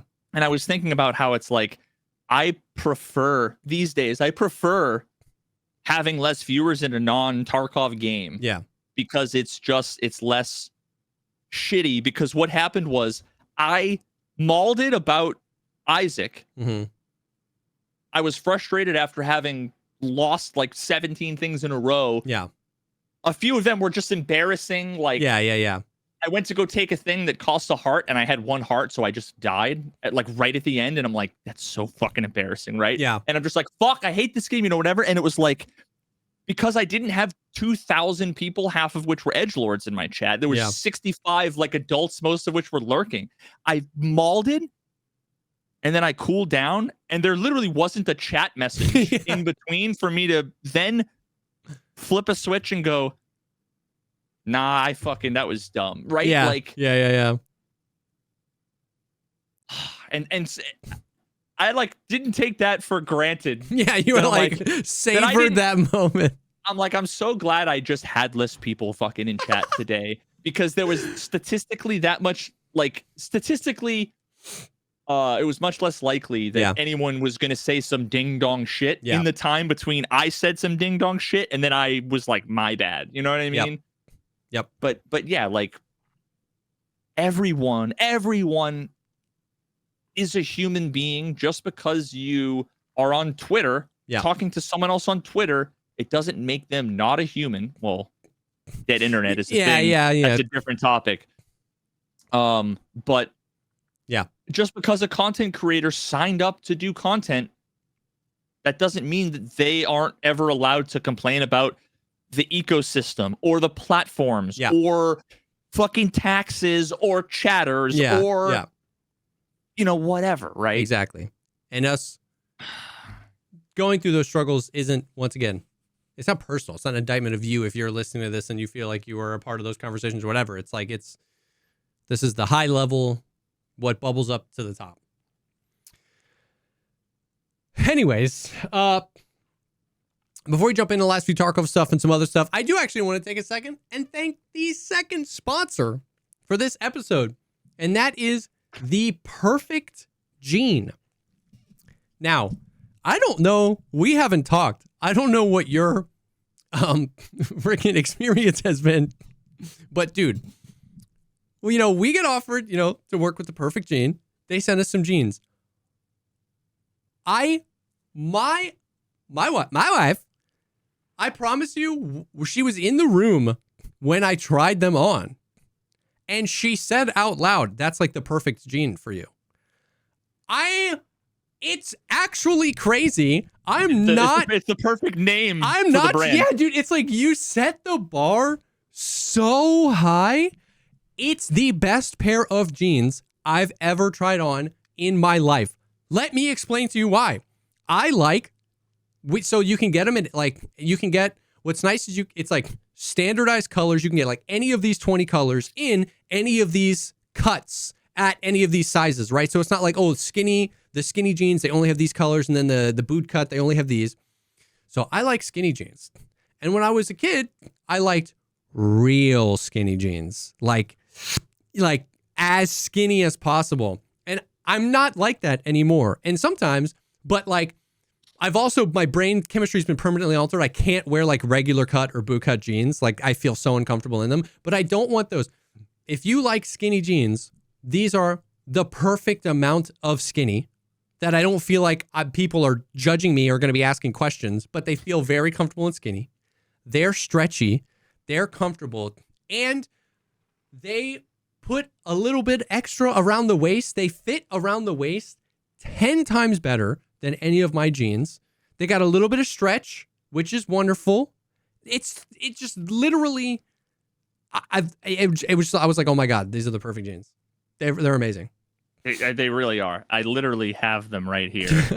I'm in my fucking pajamas because I'm whatever. I didn't leave the house today, but brother, the quality of everything, right? Just the buttons, the hardware, everything is insane. They're incredibly comfortable. They wash fantastic. Yes. But the biggest thing, dude, the biggest thing for me is Yeah. these are fucking my other jeans that I have that I've had for years now. I blew the pocket out, so I literally put my phone and it goes down the leg. And those are the only jeans I've had. They've gotten to the point where they're a little bit, Yep. And these, I don't even have to unbutton, bro. Yeah. Just like, dude. Oh my God. Yes. It's the greatest. Dude. It's the greatest. My wife, the reason she said that is because like several years ago, I went on like a jean saga where like I got like 32 by 32s and they were a little tight in the waist. And so I went back and I returned all the jeans and I got all the same jeans in like 33s, but they don't just make the waist bigger. It made the leg slightly bigger too. And so the waist fit a little bit better, but the leg felt less comfortable. So then I went back to the store and I returned all the 33s and then I got 32s again. And then I just like kind of, deal with it, or I unbutton the top button. It's like, and she watched me just like return 4 pairs of jeans and buy new ones like 4 different times. And so she always makes fun of me because it's like, I wear jeans all the time. As a Florida man, I wear jeans like through the summer. And literally, I just put these on and it was like literally they have everything. They fit the best around here. It's the perfect amount of stretch. It's a perfect amount of skinny. It's a perfect amount of length. If anything, they're like a little bit longer, which is nice to give you a little extra, like they're not going to shrink up and like be capris, or you can do like a little roll at the bottom. Dude, so genuinely, maybe like the most surprised I had been by like a product. I was like, send me your jeans. I'm sure they'll be fucking great. Exactly. Maybe, and they literally, it's the best. It's maybe the most appropriate brand name. Surprised I've been by something that they've sent us. So, it is finally time. This is verbatim, by the way. It is finally time to stop crushing your balls in uncomfortable jeans by going to theperfectjean.nyc. Our listeners can get 15% off your first order plus free shipping, free returns, and free exchanges when you use code POGCAST15 at checkout. That's 15% off new customers at theperfectjean.nyc with promo code POGCAST15. After you purchase, they'll ask where you heard about them. Please support our show and tell them we sent you. Screw your khakis and get The Perfect Jean. Thank you so much, The Perfect Jean, for sponsoring this episode. Yeah, they sent us those like weeks ago, and I've been like genuinely excited to talk about them on the podcast. Same. I literally texted my wife. I'm like, "Are you home? Like, go get my jeans. Bring my fucking jeans down." That's what I was like. I was like, "I need my jeans now. Get my new jeans." That's so funny. Now make sure when you use the promo code that you uninstall Honey first. Truing. God almighty. That's like, there's not really anything to add to that whole thing, but you guys should check out if you haven't heard that, there's a free browser plugin that everyone's been talking about forever, Honey. Turns out they did some ding dong shit. You should uninstall it. Literally millions of people have uninstalled it. Yeah. They've effectively been, my assumption was when I first heard that they were doing some bad shit was that they were stealing our data. Yes, that's kind of the de facto thing now.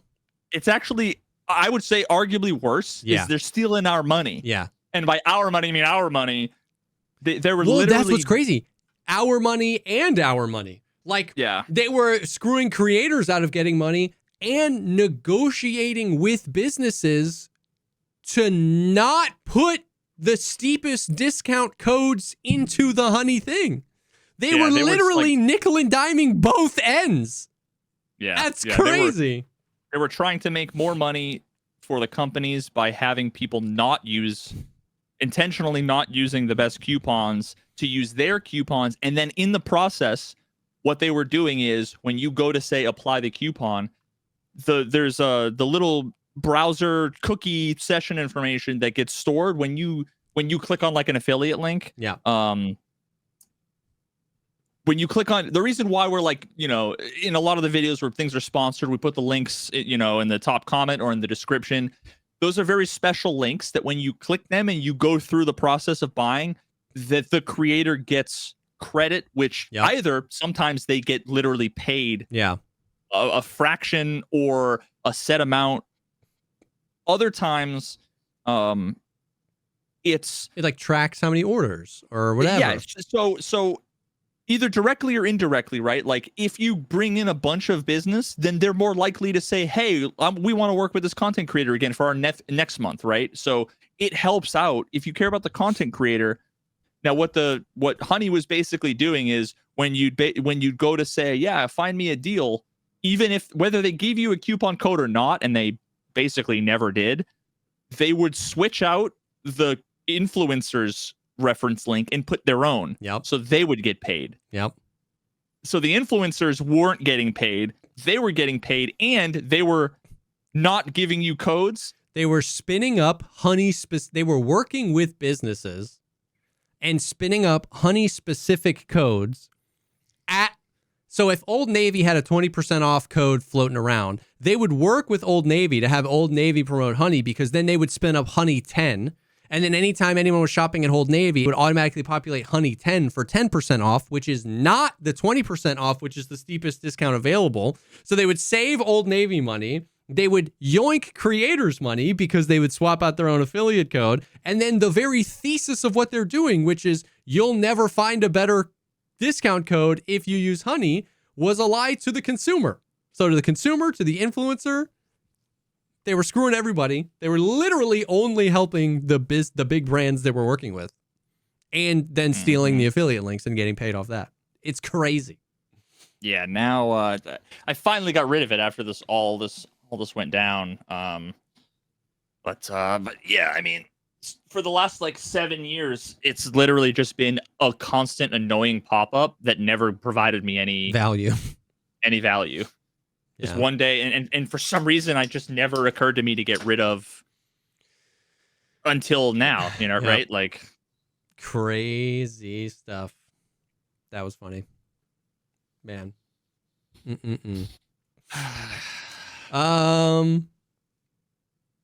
Let's see. Any other things going on in the world?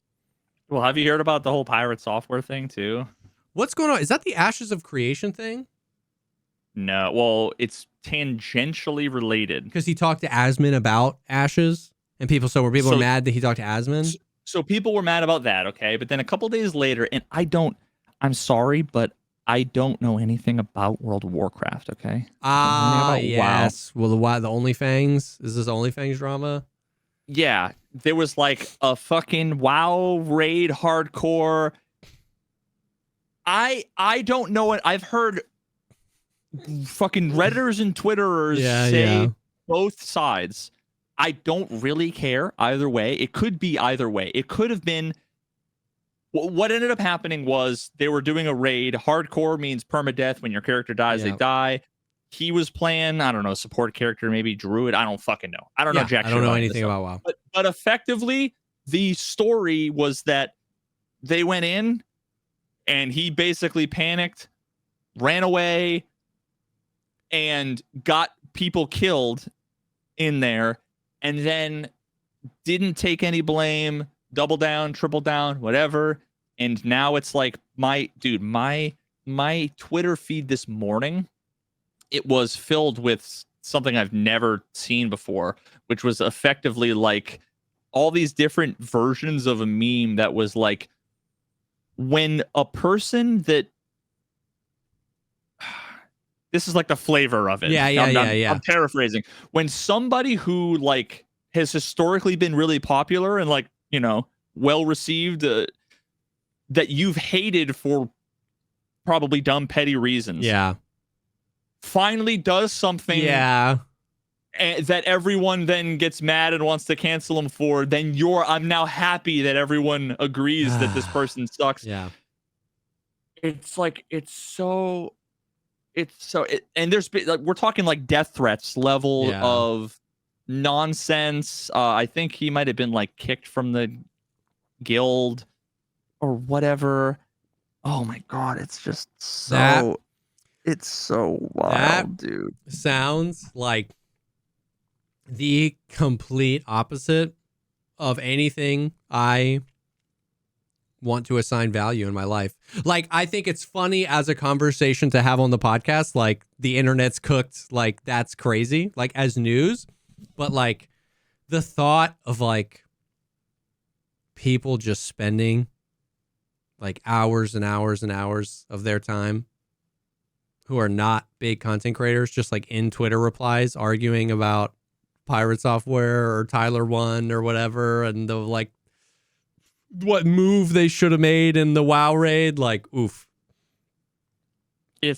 I find it really fascinating because before all this went down, remember how Pirate Software had like a meteoric rise in YouTube shorts, right? Like overnight, his shit just went viral. It was every one of the YouTube shorts was like him, and I'll just straight up say, like, every one of the clips was like him saying some real W shit. It was always solid, good takes, fucking based, you know, like.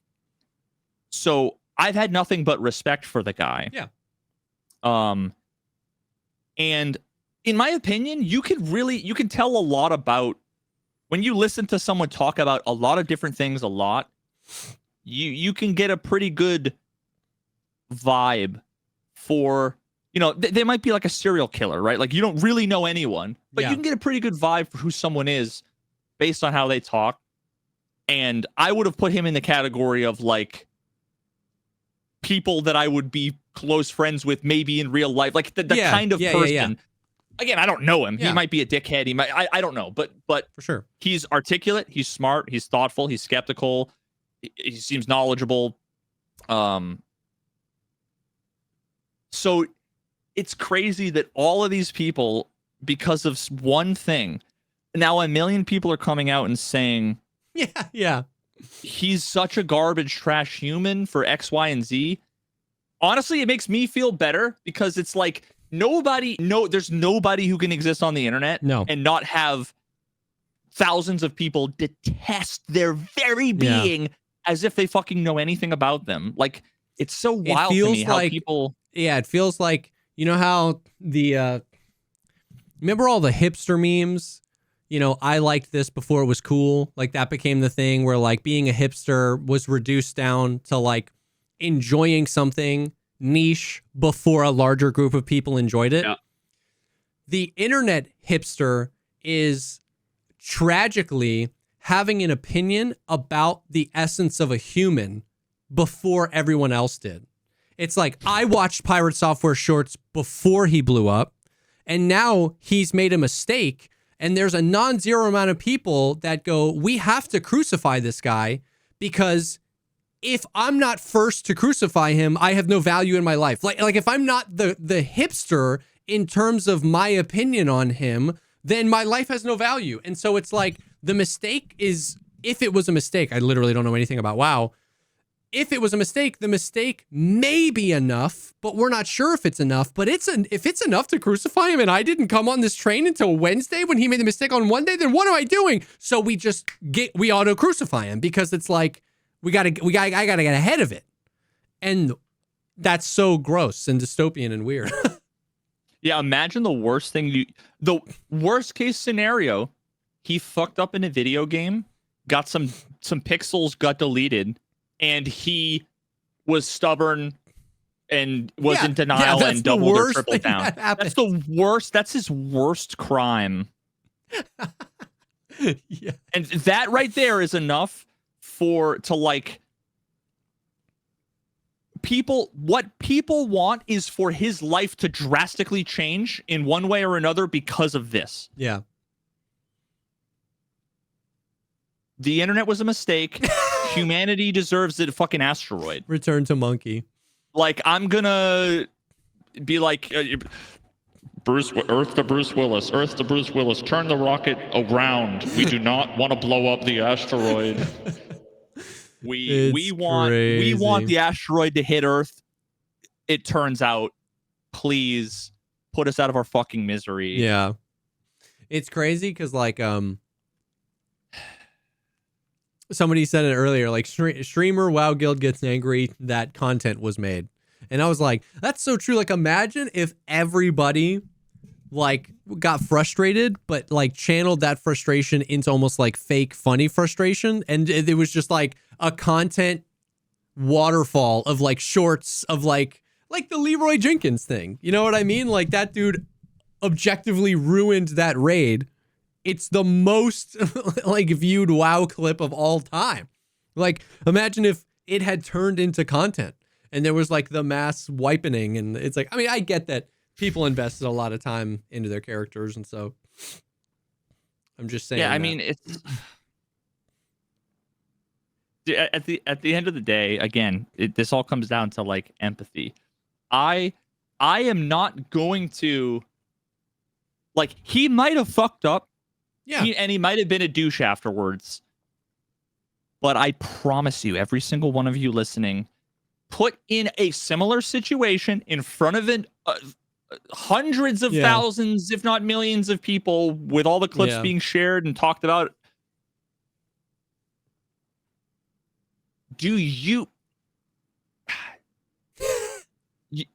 delusional if you think. I understand, because I was there once too, where I thought, well, if I was ever famous, I would never do the ding dong shit to make a mistake in a video game in front of 1 million people and you respond in a way that won't make 100,000 of them hate you. Good luck. Good fucking luck. Just picture yourself in the same situation. No, I would have perfect grace. I would know exactly what to say in an emotionally charged moment on a Discord call with 7 people in front of 100,000. Like, it's all just fake digital bullshit. Yeah. That's what, like, it always triggers it's everyone's me. Whole worlds. It always triggers me, like, not when people, like, if I'm streaming and people are like, oh, you didn't see there was a guy on your left. That doesn't trigger me. It's when the people are like, you're literally blind. Like, you're like, I can't, like, it's triggering me how little you see. And I'm like, dude, fire up the stream, bro. Like, I'll send the 600 of us to watch you play. Like, fire up the stream. Let's see what you miss. It's like the conceit of what you're saying is like, you missed it. So how would I know I missed it? Of course. How much do you miss? Well, I don't miss anything. Well, how would you know? You don't have 600 people telling you what you missed. So the frustrating part too is that the kind of person who says that, they're the flat earther, effectively. Because what you would end up with is one of 2 responses. Imagine they took you up on the challenge. They would be blind, and the first raid, they die to some shit, they'd whiff all their shots, and then they'd go, haha, yeah, man, I was just trolling. Like, obviously, I wasn't serious. A. Or B, they would double or triple or down or whatever, and, like, it in no way would end up being a satisfactory. The right response would be, fuck, you know what? You're right. My bad. Yeah. It would never be that. It would never be that, right? Yeah. But then when you're dealing with folks like that, how do you respond? Yeah. I mean, I just ignore it. Just ignore but them, bro. In my brain is set ablaze. If you took an MRI, when I read that chat message, you would see, oh, man. I say just ignore them. This isn't the same extent or the same version, but it's kind of the same flavor of imagine you're in the KFC line, okay? You walked, for some reason you didn't go through the fucking drive-through, okay? You walked in and you're going to dine in at KFC.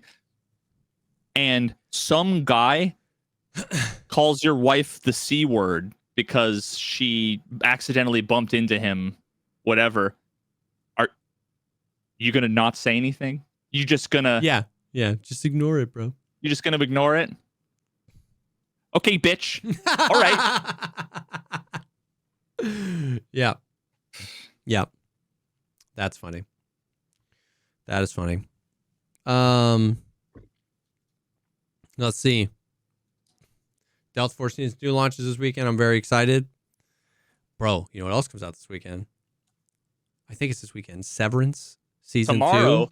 Tomorrow is Silo season finale and the beginning of Severance Season 2. Brother, I can't fucking wait. I am rewatching Severance. I started last night. I'm going to wait.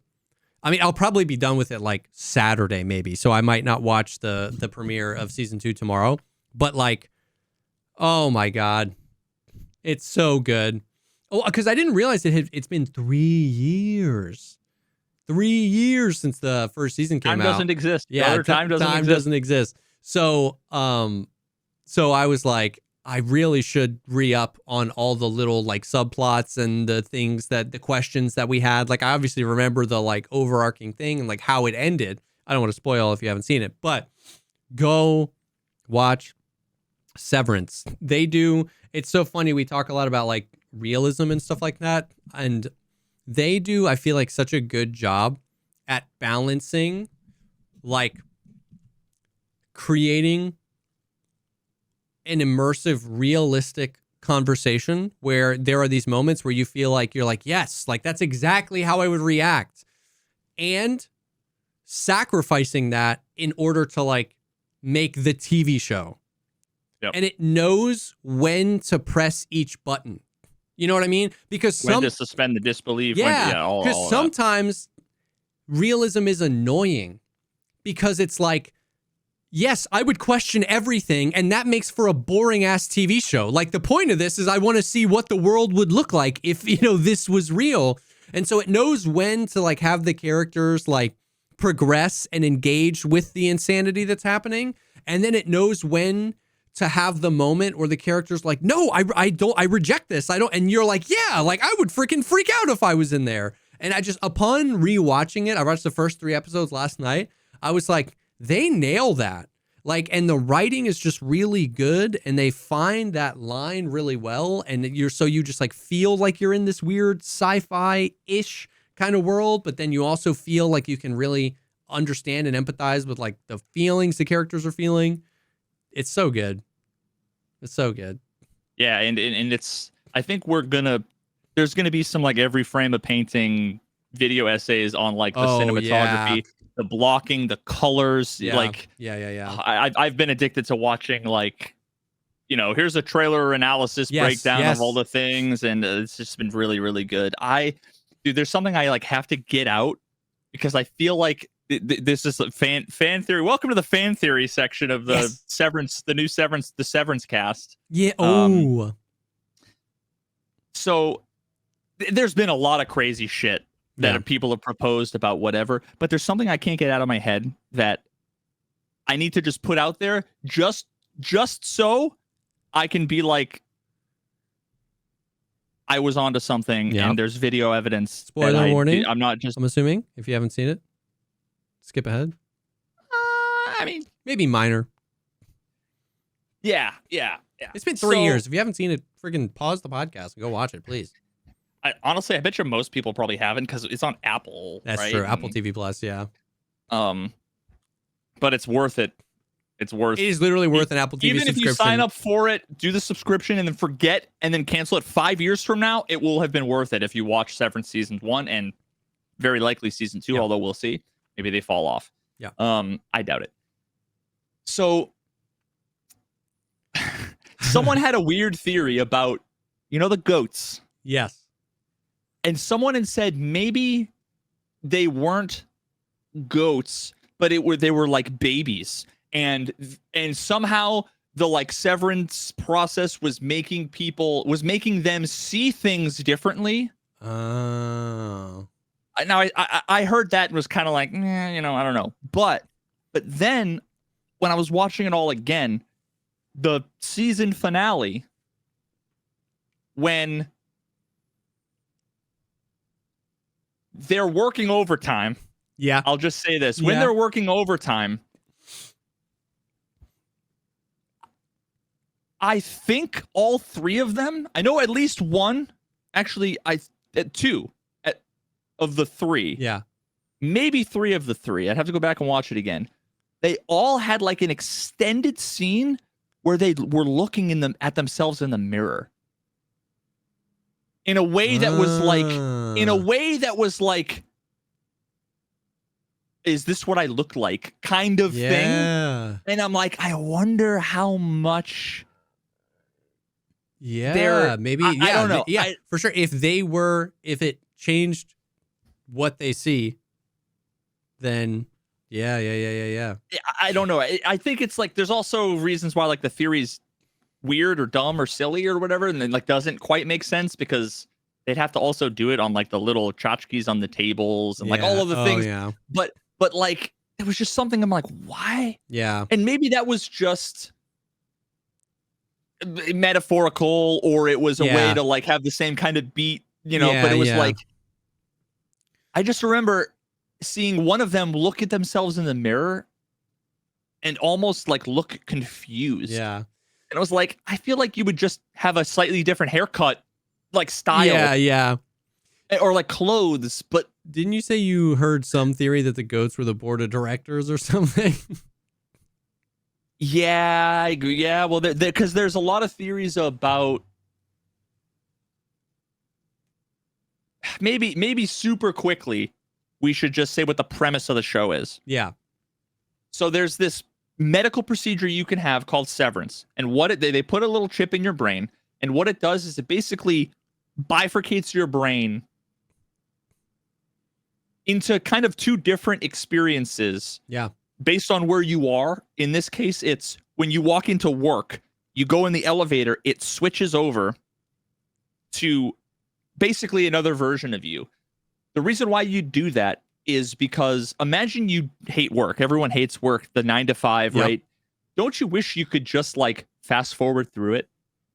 That's effectively what the experience is, in that you walk in, you go to the elevator, you're going down the elevator at 9, you like basically, and then all of a sudden the elevator doors open, it's 5 p.m. and you're leaving. That part of you blinks, and then now it's 5 p.m. and you're leaving. And the implications are, though, the person on the inside is there forever. They arrive at work at 8 a.m. They work their shift until 5. They get in the elevator. They blink. It's the next morning. When they feel like rested, but yeah. When you're at work, you have no memory of who you are or anything about your life outside of work. Outside of work, you have no memory of what you do at work, who you work with, or anything. And like the company, it's like why have an NDA when you could just like guarantee that your employees can't tell anyone what they're doing? Yeah. So, and you might think that like if you could do that, like, yeah, I mean, like on its face, they'd be like, fuck yeah, if I could just like skip work, sure. But again, the implications are that you are creating a prisoner slave. Yeah, the implication is, you're cloning yourself and forcing that person into slave labor, because that person basically awakens for the first time in their life at work. Don't remember who they are. And if they protest not wanting to live in perpetuity at work, they can't do anything. They can submit a resignation letter through, and then they give that resignation letter to you on your outside, but your outside doesn't remember. Yeah, they may or may not, but assuming they do, your outside person doesn't know what you're doing in there. They see a fat check and they don't ever have to go to work. So you deny your own resignation letter because you don't know what's going on down there. Yeah, there's a ton of, it's like a psychological thriller. There's a lot of ethical stuff, but what's really the most fascinating to me is there's some like real kind of Scientology cult shit going on, religious, that I'm really looking forward to figuring out, because this company, I get Scientology vibes from it. But you know, of course, it's all kind of a mystery. Nobody knows what goes on, right? Like, they could fucking torture you all day long, and you wouldn't know as long as you didn't have any scars on you. You know what I mean? Yep. So what goes on, what they do, what they're doing, what the work is. Yeah. It's, what is it? Rewarding and mysterious? Is that what he says? Yeah, mysterious something. and important? I don't know. I forget. But it's fantastic. Ben Stiller is the producer, I think, or the director. He didn't write it. No, I thought he did. He definitely directed all 10 episodes or 9 episodes. Yeah, I remember seeing like a big interview with like him and the writer. Okay. Gotcha. But yeah, it's a fantastic show. But so that premise out of the way, there's some fan theories that basically involve, like, if you have the ability to effectively of your brain, like in a chip, like ostensibly you might be able to, like, imagine if you could take the chip out and put it in another brain, or in, you know what I mean? So like there's this idea that maybe they're growing babies, or doing testing on goats, or then there's also like I think it's more closely related to like goat sacrifice, some like demonic satanic, some like what the fuck is that island where everybody? Wait. Children sacrifice island. Incognito mode. It's incognito. Yeah, yeah. Ancient Carthaginians. Nope. No, that's not it. Maybe you made what this is it? up. I'm gonna put Freemasons in here. It's got to be. It's the Illuminati, the blood sacrifices. This is where adrenochrome. It's where I think it's where they. Fuck. What's it called? Bohemian Grove. Thank you. Fuck. All of that just to say, I think there's some Bohemian Grove shit going on here. Yeah. Dude, I will say, like, I never knew that the aesthetic of the show is like if the world reflected like a LinkedIn corporate handbook plus Scientology. Like, the aesthetic of the show is so interesting. It's so clean and corporate. Plus the back rooms. Yeah, yes.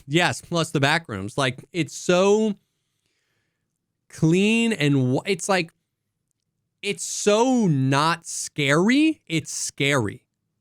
Very backrooms-esque. It's all brightly lit and corporate furniture and like weird old tech, and so like everything's got a handbook and the rules and everything, and like plus this like vague veil of unbelievably religious occult. It's just like it creates such a creepy vibe out of things I wouldn't expect to be creepy or terrifying. Like, yeah, there's something about them all having and using brand new 40-year-old technology. Yeah. Like they're old school fucking little CRTs with these jank ass little keyboards. They like wheel in a fucking like cart TV with a thing. Yes. They put in a VHS tape, or actually no, I think it was a DVD. Yeah. But even then, it's like they use overhead projectors a lot. Like in the break room, they project the thing you have to read. It's like, oh man, and it doesn't feel old in the context. Like it. I mean, that's the thing, is that they wouldn't know. Yeah. So that's the weird thing, is that like they wouldn't know that they're like in a weird cult like time machine, because it's all they know. Yeah. It's really it's just dreadful, dude. I don't know how else to describe it. The thing they did in Grand Central Station yesterday?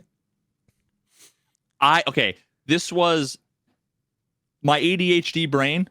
I'm sitting here playing Binding of Isaac, and every now and then there's like 7 seconds of like loading screen before the boss comes up. That's when I scroll Twitter, go back into the thing, and it was there, and I saw it, and I'm like, wow, those like actors look just like the actors, and I'm like, wait, that was actually that's actually them. Yep. And then I scrolled by and I forgot to check what the fuck was going on. They basically just set up their 4-way cubicle in like a cube of glass. All 4 actors came, and all day they just sat and worked. There was no like official thing. It was marketing for the show, and it was like Apple TV Plus, Severance season 2. And no one put their nutsack on the glass? I'm sure they did. They had like security and stuff, but they just like sat there and worked. And like every once in a while, Milchek would come in and like throw the ball at him and like do some stuff. And Miss Cobell came in, like all the actual actors, like Ben Stiller was there, and they were just like in the cubicle. Was it like live streamed? I don't know if it was live streamed. I saw a video about it. It's just performance art? What the fuck? It basically was performance art in the middle of Grand Central Station for a few hours yesterday. I was like, that's kind of dope marketing. But wild. Yeah, very excited for that. Very excited for that. If you haven't seen Severance, do yourself a favor, watch it. Es bueno. She's alive. Oh. Yeah. Anyways, that's the stuff. That's what's going on. in the world, in the gaming news, and in the news of things that we like. So, you guys are the best. Thank you so much for hanging.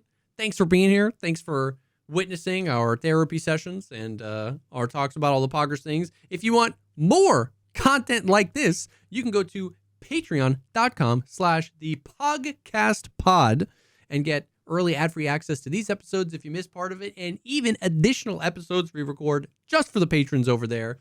Those are pretty sick. You're pretty sick. Thank you guys for hanging, and we will definitely see y'all on the next one. Peace.